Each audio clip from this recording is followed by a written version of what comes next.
جب فرعون دریائے نیل میں غرق ہو گیا اور تمام بنی اسرائیل مسلمان ہو گئے، اور جب حضرت موسیٰ علیہ السلام کو اطمینان نصیب ہو گیا تو اللہ تعالیٰ کا حکم ہوا کہ آپ بنی اسرائیل کو لشکر لے کر ارض مقدس یعنی بیت المقدس میں داخل ہو جائیں۔ اس وقت بیت المقدس پر عمالقہ کی قوم کا قبضہ تھا، جو بدترین کفار تھے اور بہت طاقتور جنگجو اور نہایت ہی ظالم لوگ تھے۔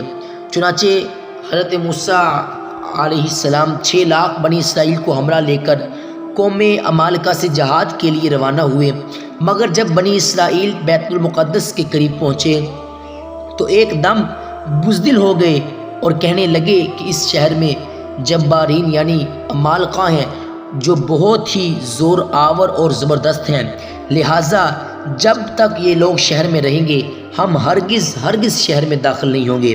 بلکہ بنی اسرائیل نے حضرت موسیٰ علیہ السلام سے یہاں تک کہہ دیا کہ اے موسیٰ، آپ اور آپ کا خدا جا کر اس زبردست قوم سے جنگ کریں، ہم تو یہیں بیٹھے رہیں گے۔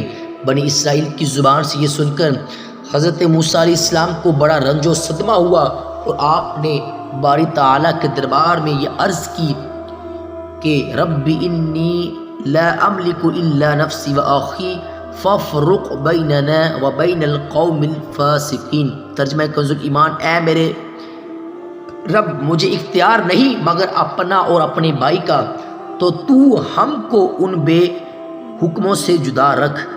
اس دعا پر اللہ تعالیٰ نے اپنے غضب و جلال کا اظہار کرتے ہوئے فرمایا کہ فَإِنَّهَا مُحَرَّمَةٌ عَلَيْهِمْ 40 سَنَةً يَتِيهُونَ فِي الْأَرْضِ فَلَا تَأْسَ عَلَى الْقَوْمِ الْفَاسِقِينَ۔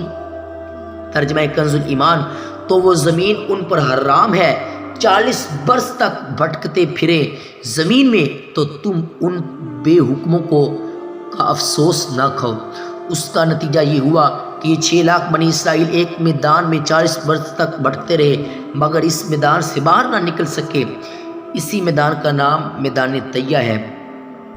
اسی میدان میں بنی اسرائیل کے کھانے کے لیے من و سلوہ نازل ہوا، اور پتھر پر حضرت موسیٰ علیہ السلام نے اپنا عصا مار دیا تو پتھر میں سے 12 چشمے جاری ہو گئے۔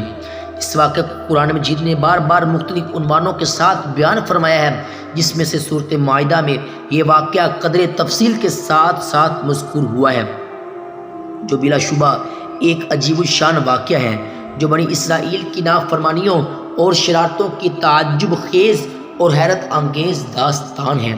مگر اس کے باوجود بھی حضرت موسیٰ علیہ السلام کی محبت و شفقت بنی اسرائیل پر ہمیشہ رہی کہ جب یہ لوگ میدان طیبہ میں بھوکے پیاسے ہوئے تو حضرت موسیٰ علیہ السلام نے دعا مانگ کر ان لوگوں کے کھانے کے لیے من و سلوہ نازل کرایا، اور پتھر پر عصا مار کر 12 چشمے جاری کر دیے۔